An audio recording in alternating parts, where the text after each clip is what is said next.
बहकते कदम। क्या अनीस के चंगुल से निकल सकी प्रिया? देख प्रिया, तू ऐसा वैसा कुछ करने की सोचना भी मत। अनीस अच्छा लड़का नहीं है। अभी भी समय है, संभल जा। प्रज्ञा दीदी के शब्द मानो पटरी पर दौड़ती रेलगाड़ी का पीछा कर रहे थे। भय, आशंका, उत्तेजना के बीच हिचकोले लेता मन अतीत को कभी आगे तो कभी पीछे धकेल देता था। कुछ देर पहले रोमांचकारी सपनीले भविष्य में खोया मन जाने क्यों अज्ञात भय से घिर गया था। मम्मी पापा की लाडली बेटी और प्रज्ञा दीदी की चहेती बहन घर से भाग गई है, यह सब को धीरे धीरे पता चल ही जाएगा। अगली सुबह आंख खुलते ही मम्मी चाय का प्याला लेकर जगाने आ जाएगी। क्या पता रात को ही सब जान गए हों। कितना समझाया था प्रज्ञा दीदी ने कि इस उम्र में लिया गया एक भी गलत फैसला हमारे जीवन को बिखेर सकता है। जितना दीदी समझाने का प्रयास करती, उतनी ही दृढ़ता से बिंदास प्रिया 2 कदम अनीस की ओर और बढ़ा देती। प्रिया, अपनी पढ़ाई पर ध्यान दे। ये प्यार व्यार के चक्कर में पड़कर अपने भविष्य से मत खेल। दीदी, अब तो अनीस ही मेरी जिंदगी है। मैंने उसे दिल से चाहा है। वह जीवन भर मेरा साथ निभाएगा। प्रिया के ये फिल्मी संवाद सुन प्रज्ञा अपना सिर पकड़ लेती। क्या हम तुझे नहीं चाहते? और अगर तुझे अपने प्यार पर इतना ही भरोसा है तो एक बार पापा से बात कर उसे सबसे मिलवा तो सही। एक अनजाने अविश्वास के तहत जाने क्यों प्रिया पापा से बात करने की हिम्मत न जुटा पाई। उस वक्त अनीस द्वारा घर से भागकर शादी करने का रास्ता उसे रोमांच भरा दिखाई दिया।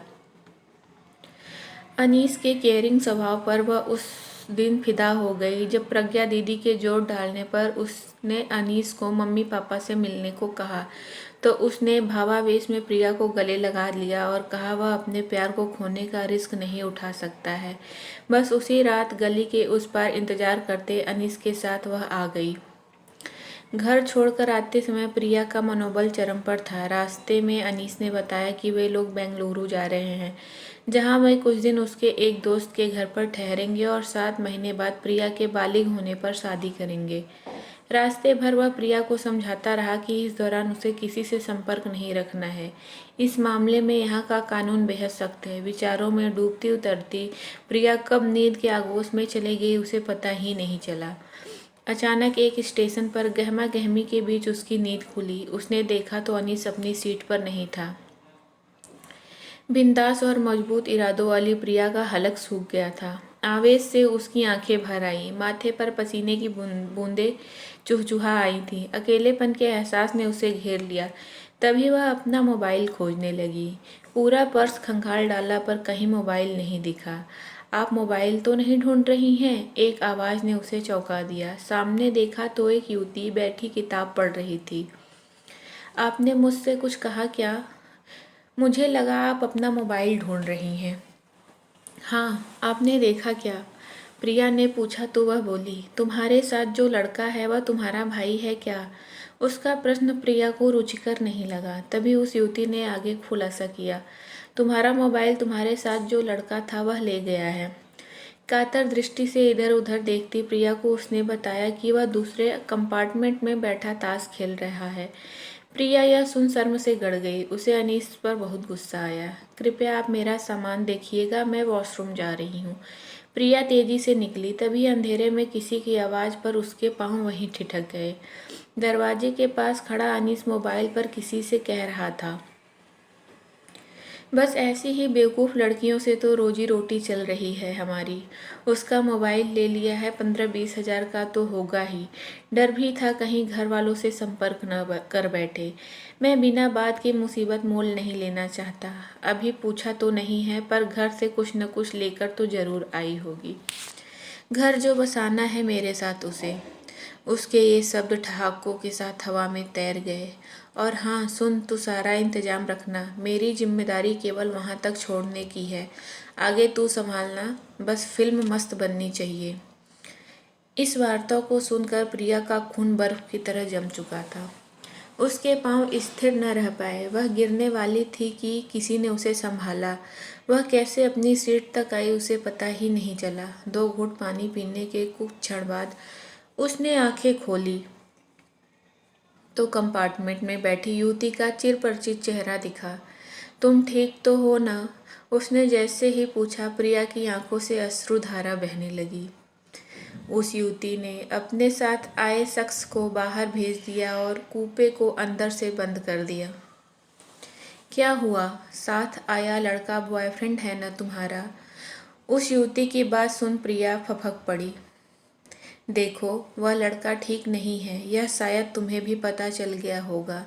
मैं जानती हूँ कि तुम दोनों घर से भागकर आए हो। प्रिया ने आश्चर्य और शंकित नज़रों से उसे देखा तो वह बोली, मेरा नाम शरण्या है।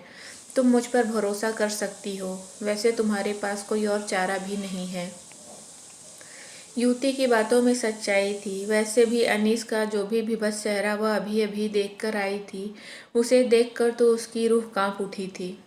देखो, जो गलत कदम तुमने उठाया है, जिन कांटों में तुम उलझी हो, उससे निकलने के लिए तुम्हें साहस जुटाना पड़ेगा। शरण्या की बातों का प्रभाव प्रिया पर पड़ा। कुछ देर में वह संभल गई। प्रिया नाम है न तुम्हारा? अपने पापा का नंबर दो मुझे, उसने अधिकार से कहा। तो प्रिया ने पापा का नंबर बता दिया। वह युवती बात करने के लिए बाहर चली गई। अब तक प्रिया स्थिति का सामना करने को तैयार हो गई थी। कुछ देर में वह वापस आई और बोली, मैंने तुम्हारे पापा से बात कर ली है। वह अगली फ्लाइट से बेंगलुरु पहुंच रहे हैं। अब तुम्हें क्या करना है यह ध्यान से सुनो। वह प्रिया को कुछ बताते हुए अपने साथ आए युवक से बोली, मैडम के साथ जो व्यक्ति आया है उसे बताओ कि ये उसे बुला रही हैं। और हाँ अर्जुन, कुछ देर तुम बाहर ही रहना। कुछ देर बाद ही अनीस आ गया तो प्रिया ने उससे शिकायती लहजे में बोली, तुम कहाँ चले गए थे अनीस? मैं कितना डर गई थी मालूम है तुम्हें? अनीस उसकी बात सुनकर तुरंत बोला, मैं तुम्हें छोड़कर भले कहाँ जाऊंगा। प्रिया ने कूपे की लाइट जला दी। उसे कुछ देर पहले जिस अनीस की आंखों में प्यार का समुद्र नजर आ रहा था, अब उनमें मक्कारी दिखाई दे रही थी। अब वह अपनी खुली आंखों से देख रही थी कि किस तरह सतर्कतापूर्वक अनीस इधर उधर देख रहा था। तभी प्यार से प्रिया ने उससे कहा, मैं तुम्हें एक खुशखबरी देना चाहती हूँ। क्या? भौचक्का सा वह बोला तो प्रिया ने कहा, जानते हो पापा हमारी शादी के लिए राजी हो गए हैं और वे भी बेंगलुरु पहुंच रहे हैं। प्रिया के इस खुलासे से अनीस का तो रंग ही उड़ गया। वह अचानक बिफर गया। बेवकूफ़ लड़की, मैंने मना किया था ना कि कहीं फ़ोन मत करना। तभी मानो उसे कुछ याद आया हो। न चाहते हुए भी उसके मुंह से निकला, तुम्हारा मोबाइल तो? मैं जानती हूँ वह तुम्हारे पास है। इससे पहले कि अनीस कुछ और पूछता, प्रिया अपना आपा खो चुकी थी। उसका हाथ पूरे वेग से लहराया और अनीस के गाल पर तेज आवाज़ के साथ झन्नाटेदार चांटा पड़ा। क्रोध और अपमान से उसका बदन कांप रहा था। अनीस का सारा खून निचुड़ गया था। शोर शराबे की आवाज़ बाहर तक चली गई थी। लोगों ने अंदर झांकना शुरू कर दिया था। उतनी देर में टीटी भी आ गया। उसने पूछा कि क्या माजरा है? तो बड़े इत्मीनान से वह युवती उठकर आई और बोली, ये मेरी रिश्तेदार हैं। दरअसल यह हमारे साथ बैठा एक यात्री है।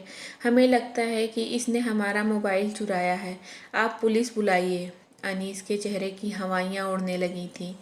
देखिए मैडम, यह फर्स्ट क्लास का डब्बा है। आप इसमें बैठे यात्री पर इस तरह का इल्ज़ाम नहीं लगा सकती। टीटी के बोलने पर अर्जुन बोला, मैं भी इनको यही समझा रहा हूँ कि पुलिस के झंझट में पड़ने से पहले खुद तसल्ली कर लो। इतना कहते ही उसने अनीस की जेबें खंगालते हुए प्रिया का मोबाइल निकाल लिया। अनीस सकते में था। पासा यूं पलट जाएगा उसने तो स्वप्न में भी नहीं सोचा था। तुरंत फुरत रेलवे के 2 पुलिस कांस्टेबल आए तो उस युवती ने अपना पहचान पत्र दिखाया। एसीपी शरण्या। पढ़कर दोनों ने उसे एक करारा सैल्यूट बजाया तो टीटी सहित प्रिया भी अचंभे में पड़ गई। टीटी हंसकर बोला, क्या बेटा, चोरी भी की तो पुलिस वालों की? एसीपी शरण्या ने अर्जुन से कहा, इंस्पेक्टर अर्जुन, आप इसके साथ अगले स्टेशन पर उतर जाइए। मैं बताती हूँ आपको आगे क्या करना है। और हाँ, जरा इसे समझाना और खुद भी ध्यान रखना कि इस लड़की का नाम बीच में न आए। हंगामे के बीच अनीस को अगले स्टेशन पर उतार लिया गया। ट्रेन में सवार यात्री इस पर अपनी अपनी टिप्पणी देने में मशगूल थे। प्रिया अपमान और शर्मिंदगी से भरी देर तक रोती रही। तभी शरण्या ने सांत्वना भरा हाथ उसकी पीठ पर फेरा तो वह शरण्या के गले लग गई और बोली, आपने मुझे बचा लिया, आपका यह एहसान मैं कभी नहीं भूलूंगी। उसकी बात पर शरण्या हंस पड़ी और बोली, कैसे नहीं बचाती तुम्हें, यह तो वही बात हुई कि एक डॉक्टर के सामने किसी ने खुदकुशी करने की कोशिश की। जान तो उसकी बचनी ही थी। यह मेरी पहली नियुक्ति है आईपीएस ऑफिसर के रूप में। तुमने तो मुझे शुरू में इतना बड़ा केस दिला दिया है। मैं तो तुम्हें देखकर ही समझ गई थी कि तुम घर से भाग कर आई हो। ट्रेन में चढ़ते वक्त तो तुम किसी और ही दुनिया में थी। किसी का तुम्हें होश कहाँ था। अलबत्ता वो लड़का ज़रूरत से ज़्यादा सतर्क था। दूसरों को ऑब्जर्व करना मेरी हॉबी है। उसे देखकर ही मैं समझ गई थी कि वह लड़का ठीक नहीं है। जब मैंने चुपके से उसे तुम्हारे पर्स से मोबाइल निकालते और पैसे चेक करते देखा तो मुझे बड़ा अजीब लगा। जब वह बाहर गया तो मैंने अर्जुन से बात करके उस पर नज़र रखने को कहा। इसलिए जब तुम वॉशरूम गई तो तुम्हारे पीछे पीछे मैं भी आई थी। मुझे पता था कि कहीं कुछ गड़बड़ है, पर मेरी समझ में यह नहीं आ रहा था कि तुम्हारे जैसी पढ़ी लिखी लड़कियां आज के ज़माने में ऐसी मूर्खता कैसे कर सकती हैं। जरा सोचो, अगर वह अपनी योजना में कामयाब हो जाता तो क्या होता। तुम ठीक समय पर संभल गई, अन्यथा उस दलदल में फंसने के बाद जिंदगी दूभर हो जाती। प्रिया सब सोचकर एक बारगी फिर से सिहर उठी। मैं अब घर जाकर सबसे नज़रें कैसे मिलाऊंगी, कुछ खोई हुई सी वह बोली। देखो प्रिया, सवाल यह नहीं है कि तुम सबसे कैसे नज़रें मिलाओगी। यह सोचो कि तुम अपने वजूद से कैसे नज़रें मिलाओगी, जिसे तुमने इतने बड़े जोखिम में यूं ही डाल दिया था। खुद से नज़रें मिलाने के लिए तो तुम्हें अग्नि परीक्षा से गुजरना पड़ेगा। तुम्हारा कर्म ही तुम्हारी अग्नि परीक्षा होगी। अब यह तुम पर निर्भर करता है कि तुम किस तरह से खुद को और अपने भविष्य को संवार कर अपने परिवार के सदस्यों को यह खुशी दो जिससे तुम्हारा यह सपना न तुम्हें और न कभी तुम्हारे परिवार को याद आएगा। शरण्या की बातों का असर प्रिया की चुप्पी में दिखा। मन ही मन वह आत्ममंथन करती रही। मानसिक रूप से थकी प्रिया कब सो गई पता ही नहीं चला। किसी के स्नेह भरे स्पर्श से आंख खुली। सामने पापा को देखकर वह छोटी बच्ची की तरह उनसे लिपटी। साथ ही आई प्रज्ञा भी रो पड़ी। आपका यह एहसान हम कैसे चुका पाएंगे, पापा शरण्या से बोल रहे थे। पापा, आप मुझे कभी माफ़ कर पाएंगे क्या? उन दोनों की बात सुनकर शरण्या ने प्रिया के पापा से कहा, अगर आप वाकई एहसान उतारना चाहते हैं तो मुझसे वादा कीजिए कि आप अपनी बेटी पर भरोसा कायम रखते हुए इसकी उड़ान को पंख देंगे। इस सफ़र को भूलते हुए आगे की ज़िंदगी में इसका साथ देंगे, न कि इस सफ़र का बार बार उल्लेख कर इसकी आगे की ज़िंदगी को दूभर बनाएंगे। मैं वादा करता हूँ कि प्रिया की आज की भूल का जिक्र करके हम इसके मनोबल को नहीं गिरने देंगे। आज के बाद हम में से कोई भी प्रिया से इस बारे में कभी कोई बात नहीं करेगा। पापा, आपकी बेटी आपका सिर कभी झुकने नहीं देगी। मैं भी शरण्या दीदी जैसा बनकर दिखाऊंगी। शरण्या के व्यक्तित्व के प्रभाव से प्रभावित प्रिया पापा का साथ पाकर पूरे आत्मविश्वास से बोली तो पापा और प्रज्ञा ने उसे प्यार से थाम लिया।